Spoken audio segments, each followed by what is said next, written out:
오늘 우리가 보게 되는 에스겔서 47장은 에스겔서 40장에서부터 연결이 됩니다.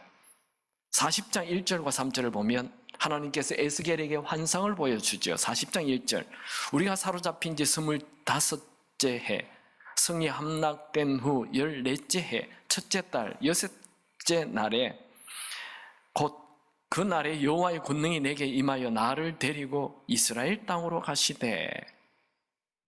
에스겔서 37장의 마른 뼈의 환상, 우리가 2주 전에 봤죠. 그 환상은 에스겔이 바벨론 땅에 포로로 온 지 5년째 그 환상을 봤어요. 그때 그의 나이는 30이었습니다. 그러니까 여기 25째 해 그가 사로잡힌 지 25년이 되었어요. 그가 첫 번째 환상을 본 지 20년이 지나고 또 다시 환상을 본 것입니다. 25년 만에 하나님께서 에스겔을 데리고 이스라엘 땅으로 가서 그 예루살렘 성전을 보게 합니다.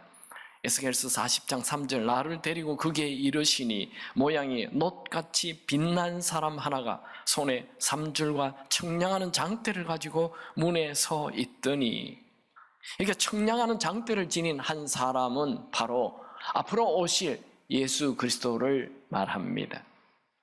예수님께서 이 에스겔을 데리고 이제 40장의 성전의 동서남북, 안뜰, 성소, 지성소, 제사장의 방, 성전 주변을 쭉 보여주고 이제 47장에 이르러서 성전에서 흘러나오는 생수를 보게 합니다. 1절, 2절 우리 다 같이 한번 읽습니다. 그가 나를 데리고 성전 문에 이르시니 성전의 앞면이 동쪽을 향하였는데 그 지방 밑에서 물이 나와 동쪽으로 흐르다가 성전 오른쪽 제단 남쪽으로 흘러내리더라. 그가 또 나를 데리고 북문으로 나가서 바깥길로 꺾어 동쪽을 향한 바깥문에 이르시기로 본즉 물이 그 오른쪽에서 스며 나오더라. 12절에 보면 이 물이 성전의 성소에서 나온다라고 되어 있습니다.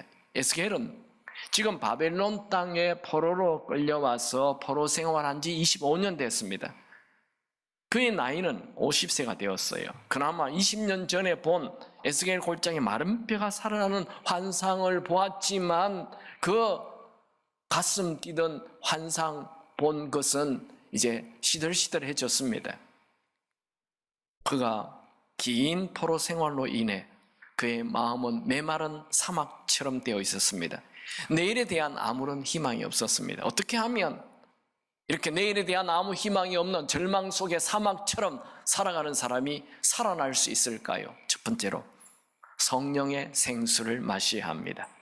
지금 에스겔에게 보여주는 생수는 성전의 성소에서 흘러나옵니다. 2절에 보면 스며 나오느더라 되어 있는데 이 말은 솟아 나온다라는 말입니다. 1절, 2절을 자세히 살펴보면 성소에서 물이 나오더니 제단에서 흘러내리고 바깥문에서 솟아 나옵니다. 물이 점점 많아지고 세찬 것을 알 수 있습니다. 이 물이 점점 많아져서 예루살렘 밑으로 내려와서 여리고성 사변 주변에 있는 모든 들판 사막을 다 적시고 그리고 드디어 사해 바다까지 살려내는 것이 기록되어 있습니다. 어디서 이런 거대한 생수가 흘러나왔습니까? 생수의 근원은 성전이었습니다. 여러분, 여러분의 영혼이 목마르지 않는 참 만족을 얻기를 원하십니까? 그렇다면 성전에서 흘러나오는 생수를 마시기 바랍니다. 두 번째로 사막 같은 삶에서 나오려면 성령의 생수가 겨우 한 모금 되면 안 되고 이 성령의 생수가 강이 되어야 합니다. 오늘 본문 말씀 에스겔서 47장 3절에서 5절 다 같이 읽죠. 그 사람이 손에 줄을 잡고 동쪽으로 나아가며 천척을 청량한 후에 내게 그 물을 건너게 하시니 물이 발목에 이르더니 다시 천척을 청량하고 내게 물을 건너게 하시니 물이 무릎에 오르고 다시 천척을 청량하고 내게 물을 건너게 하시니 물이 허리에 오르고 다시 천척을 청량하시니 물이 내가 건너지 못할 강이 된지라. 그 물이 가득하여 헤엄칠 만한 물이요 사람이 능히 건너지 못할 강이더라. 이 성소에서, 성전의 성소에서 물이 처음에는 그냥 한두 방울 나오는 것 같은, 이게 조금 가면 흐르게 되고 나중에는 점점 세차지고 점점 이 물이 많아집니다. 이 성전을 벗어났는데 이 물이 천척 약 530m를 지났더니 그 물이 발목에 이르고 또 530m를 지났더니 그 물이 무릎에 차고 또 530m를 지났더니 그 물이 허리에 차고 또 530m를 지났더니 완전히 강이 되었다. 이게 이렇게 되어 있어요. 여기에 발목, 무릎, 허리, 강, 이것은 우리 신앙의 4단계를 보여주는 것입니다. 첫째, 물이 발목에 차는 단계예요. 에스겔에게 예수님은 천척을 지난 후에 물을 건너게 했습니다. 그랬더니 이 성소에서 흐르는 물이 발목에 찼어요. 물이 발목에 차는 단계는 예수를 구세주로, 주인으로 영접하면 성령이 우리 안에 겨우 발목에 차는 정도. 근데 원어에는 발목이 아니고 이 바닥의 물이라고 얘기해요. 발바닥의 물. 예수를 영접하는 순간 우리는 성령을 발바닥의 물처럼 이렇게 소유하게 됩니다. 생수를. 이 발바닥의 물 정도 되면 내 마음대로 다닐 수 있습니다. 예수를 믿든지 안 믿든지 구별이 안 됩니다. 세상 사람들이 봤을 때 구별이 안 돼요. 두 번째, 물이 무릎에 차는 단계입니다. 예수님은 그 발바닥의 물을 건너가게 하시고 또 무릎 정도의 물에 가서 건너게 하십니다. 물이 발바닥 정도나 무릎 정도는 큰 차이는 나지 않지만 이 생수의 양은 큰 차이가 있습니다. 성령이 이 무릎 정도 차려면 무릎으로 기도를 해야 합니다. 기도 없이는 절대로 성령 충만할 수 없습니다. 나는 교회는 오래 다녔는데 기도는 별로 하지 않는다라는 분은 다시 뜨겁게 기도할 수 있게 되기 바랍니다. 기도에 불을 붙여야 돼요. 기도하면 성령의 생수가 차오릅니다. 기도를 해도 여전히 내 생각, 내 계획, 내 비전, 내 마음대로 살면 이 무릎 정도의 성령도 또 사라집니다. 평생 교회를 다녀도 발바닥 정도의 성령, 무릎 정도에 머무는 성도들이 가득합니다. 대부분이죠. 성령의 생수는 점점 많아지고 점점 깊어져야 합니다. 처음에는 있는지 없는지 흐르다가 그 물이 점점 깊어져요. 세집니다. 세 번째는 물이 허리 정도 차는 단계입니다. 예수님은 에스겔을 이 허리 정도의 물을 건너게 합니다. 허리는 사람의 중심이죠. 중심이 잡힌 자는 함부로 행동하지 않습니다. 성령이 생수가 허리 정도 차면 인생을 내 마음대로 살지 않습니다. 이 허리, 마음을 주님께 드리는 거죠. 성령의 생수가 허리 정도 차면 성령께 이끌림을 받게 됩니다. 성령이 나를 이끌어가는 거예요. 그러면 능력이 나타나기 시작합니다. 조그만 죄를 지어도 강한 마음의 불편이 생깁니다. 또 성령에 아주 예민해집니다. 말씀이 꿀보다 달아집니다. 기도하는 것이 즐거워집니다. 날마다 성령이 주시는 기쁨이 샘솟습니다. 평안이 있습니다. 마지막 네 번째 단계는 이 물이 거대한 강이 됩니다. 예수님은 에스겔을 건널 수 없는 강을 보여줍니다. 강물에 잠기게 되면 내 마음대로 살 수 없어요. 강이 나를 이끌어가는 거예요. 이것은 내 마음대로 사는 인생이 아니라 성령이 이끌어가는 그런 인생이 된다는 거죠. 기도를 해도 내 뜻대로 하옵소서가 아니라 내 뜻대로 마옵시고 주 뜻대로 하옵소서, 이렇게 기도하게 됩니다. 여러분들 어떻게 기도합니까? 주 뜻대로 마옵시고 내 뜻대로 좀 하옵소서. 아직 이 성령의 깊이 안에 들어가지 못하는 거죠. 성령에 잠기게 되면 내 온몸 세포 하나가 성령의 생수로 가득 채워집니다. 모든 신경세포들이 하나님의 선하심의 귀를 기울이게 됩니다. 저는 설교를 준비하면서 이 성령의 생수가 강이 되는 것에 대한 사모함이 생겼습니다. 지난주 새벽 예배 때 출애굽기를 우리가 같이 묵상하면서 이 태어난 지 3달 된 모세를 갈대 상자에 넣어 나일강에 띄우는 것을 보았습니다. 이 갈대 상자는 히브리어로 테바라고 말을 합니다. 이 테바는 동력이 없는 사각형으로 된 그런 통을 얘기해요. 이 테바와 똑같은 단어를 노아의 방주에 씁니다. 노아의 방주도 테바에 동력이 없는 직사각형 통이에요. 뭘 얘기합니까? 강이 끌고 가는 거예요. 강이 갈 때 상자를 끌고 가요. 어디로 끌고 갔습니까? 바로의 딸 공주 앞에 딱 갖다 놓는 거예요. 바로 이 모세가 살 수 있는 장소에 강이 끌고 가서 이 갈대 상자를 공주 앞에 갖다 놨어. 최고의 지혜이며 최고의 방법입니다. 누가 합니까? 강이. 생수의 강이 우리 인생을 끌고 가면 우리 인생의 최고의 길로 가게 하십니다. 인생은 내가 발부둥 치고 내가 애쓰고 매 순간 긴장하며 사는 것이 아니라 성령의 강에 이끌려 살아야 합니다. 거기에 평안이 있고 거기에 기적이 있고 거기에 축제가 있습니다. 여러분 매일 은혜의 강에 잠겨 사시길 축원합니다. 여러분 성령의 생수는 점점 더 깊어져야 합니다. 성령의 한 모금의 물이 아니라 그 목마른 인생이 아니라 성령의 생수가 강이 되어 나를 춤추게 하는 그런 인생. 기도도 깊어져야 합니다. 찬양도 뜨거워져야 합니다. 치유와 기적도 일어나게 되기 바랍니다. 다시 한 번 더 예수님 말씀을 보죠. 요한복음 7장 38절 39절 나를 믿는 자들은 성경에 이런 것 같이 그 배에서 생수의 강이 흘러나오리라. 이런 그를 믿는 자들이 받을 성령을 가리켜 말씀하신 것이라.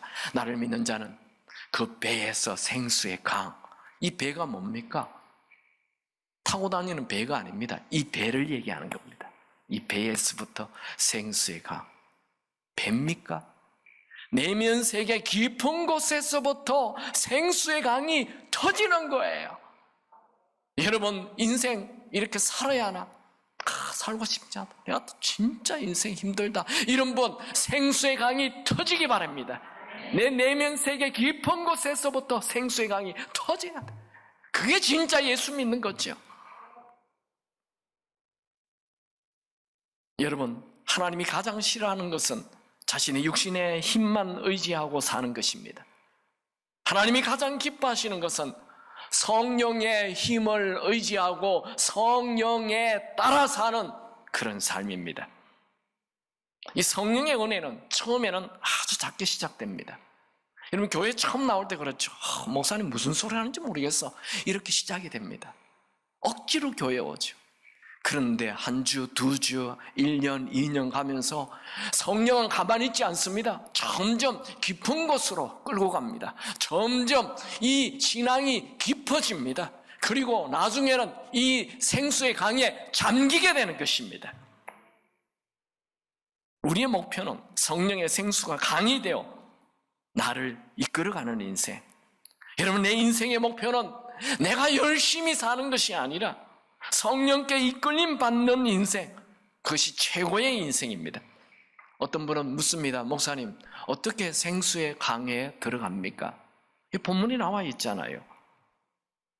예수님이 이 에스겔을 건너가게 하시매 발목을 건너가게 하시니 무릎을 건너가게 하시니 허리를 건너가게 하시니 그냥 에스겔은 따라가면 돼요.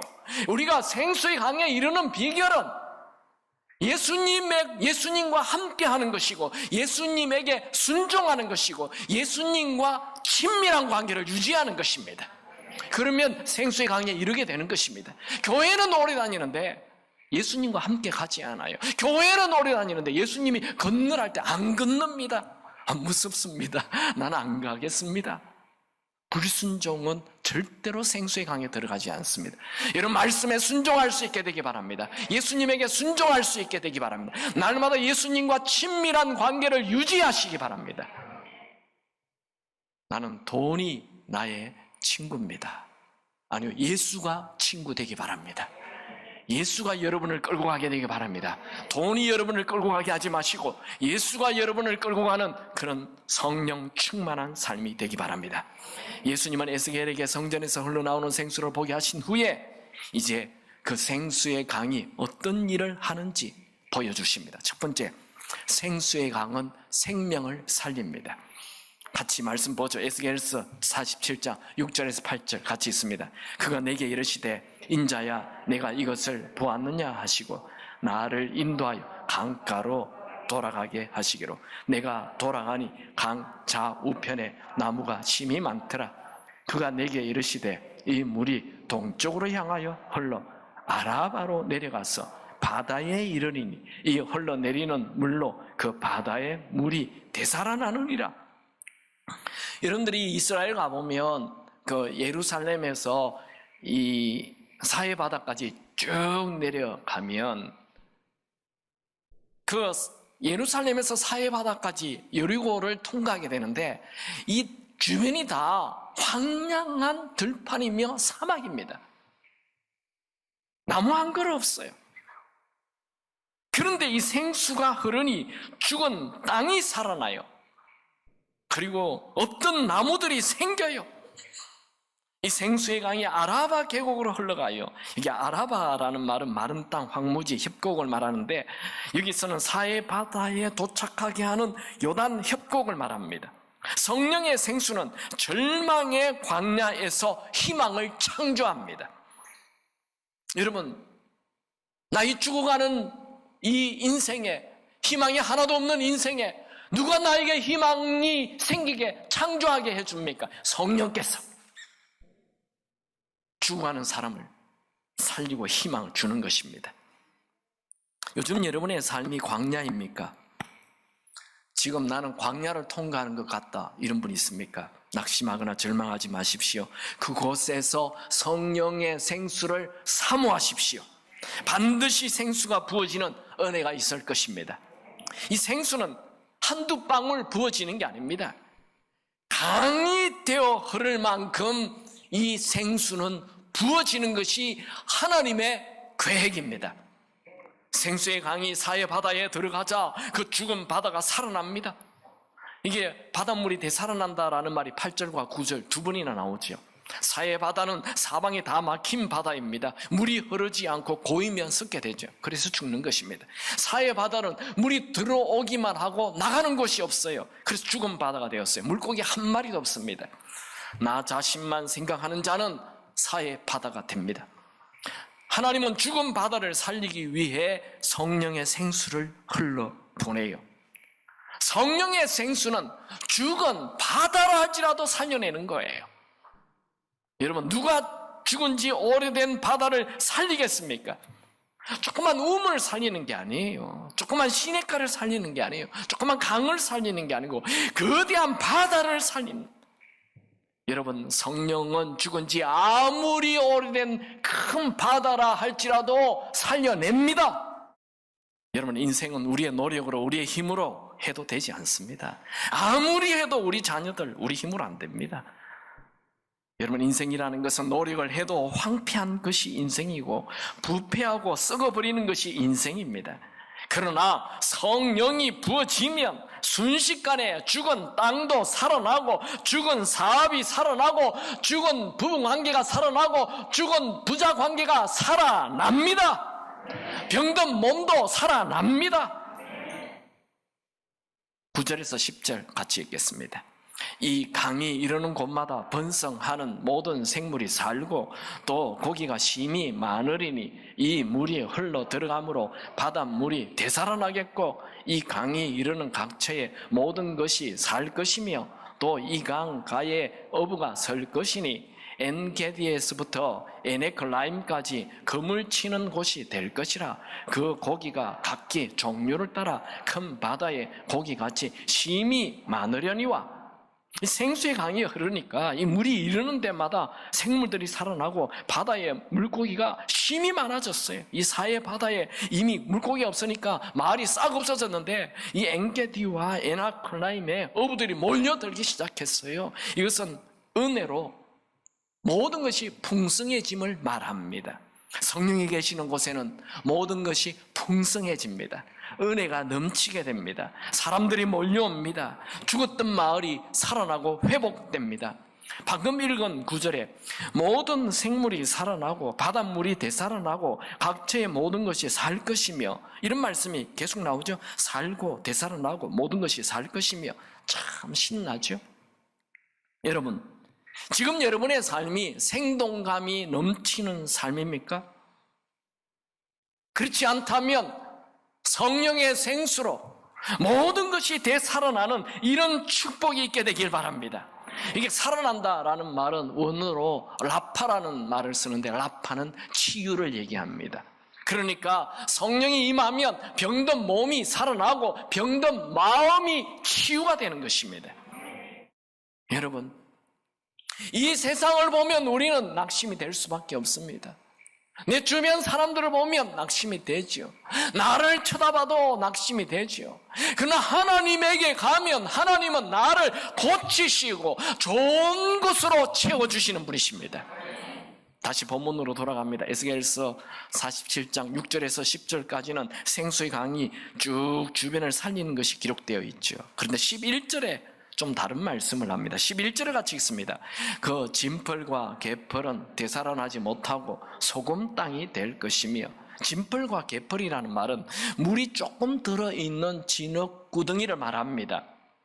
생수의 강이 지나갈 때 모든 땅들이 그 물을 벌컥벌컥 마십니다. 그래서 이 죽은 들판이 살아나죠. 사막도 이 물을 벌컥벌컥 마셔서 이 사막에 나무가 확 생기고, 죽은 바다도 이 생수를 받아들여서 고기 한 마리 없는 곳이 그냥 고기가 흘러 넘치게 됩니다. 이 엄청난 축복이죠. 그런데 이 생수를 받아들이지 않는 데가 하나 있어요. 그게 진펄과 개펄이에요. 이 진펄과 개펄은 생수가 와도 나 지금 물 조금 있어, 생수 필요 없어 하고 거절해요. 이 성령의 생수를 거절하면 그 땅은 소금 땅이 되어버려요. 소금 땅은 고기 한 마리도 있을 수 없고 나무 한 그루 자라지 않아요. 저주받는 땅이 되는 거예요. 교회를 아무리 오래 다녀도 성령 얘기만 하면 딱 길을 닫는 분이 있어요. 성령 얘기만 하면 에이, 오늘 예배 잘못 참석했다, 이런 분이 있어요. 정말 불쌍한 사람. 여러분, 성령의 생수를 받아들이기 바랍니다. 성령의 생수를 마시기 바랍니다. 성령의 생수를 환영하시기 바랍니다. 성령의 생수가 여러분을 잠기게 하게 되기 축원합니다.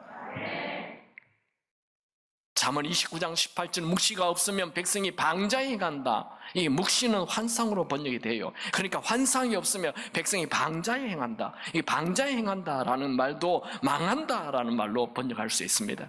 우리가 환상이 없으면 망하는 거예요. 꿈이 없으면 망하는 거예요. 비전이 없으면 망합니다. 우리 예수 믿는 사람들은 이 생수의 강이 점점 깊어지는 환상을 가져야 합니다. 지금 나에게 불가능해 보이는 일도 가능케 되는 환상을 가지십시오. 그게 믿음이에요. 믿음은 바라는 것들의 실상이요 보이지 않는 증거라고 히브리서 11장 1절에 말했죠. 성령의 생수는 어디서 흐른다고요? 성전에서 흐르는 거예요. 이 성전이 무엇이라고요? 예수님이라 했죠. 예수님에게로부터 성령의 생수가 흐르는데 우리의 몸도 성전이라고 말하고 있습니다.